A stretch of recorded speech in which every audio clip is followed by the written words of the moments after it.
അസ്സലാമലൈക്കും. ഇന്ന് Valentine's day ആണല്ലോ. പക്ഷേ വാലന്റൈൻസ് ഡേ എന്ന് പറയുമ്പോൾ അത് സ്നേഹവും പറഞ്ഞ ദിവസം തന്നെയാണോ?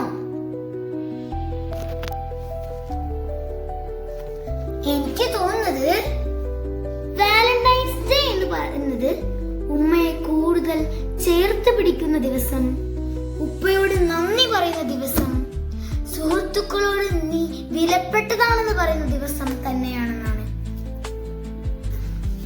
സ്നേഹം എന്ന് പറഞ്ഞാൽ അത് ഗിഫ്റ്റ് അല്ല, ചോക്ലേറ്റ് അല്ല. സ്നേഹം എന്ന് പറഞ്ഞാൽ ഒരാൾ കരയുമ്പോൾ തുണയാകുന്നത്, ഒരാൾ വീഴുമ്പോൾ പിടിച്ചു നിർത്തുന്നത്. അതിനാൽ ഇന്ന് ഞാൻ എൻ്റെ ഉമ്മയ്ക്കും ഉപ്പയ്ക്കും ഉസ്താദിനോടും ടീച്ചേഴ്സിനോടും എൻ്റെ ഫ്രണ്ട്സിനോടും ഒരു കാര്യം പറയാം.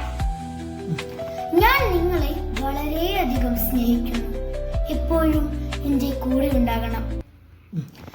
ഞാൻ നിങ്ങളെ വളരെയധികം സ്നേഹിക്കുന്നു. എപ്പോഴും എൻ്റെ കൂടെ ഉണ്ടാകണം. Happy Valentine's day. സ്നേഹം തന്നെയാണ് ഏറ്റവും വലിയ സമ്മാനം.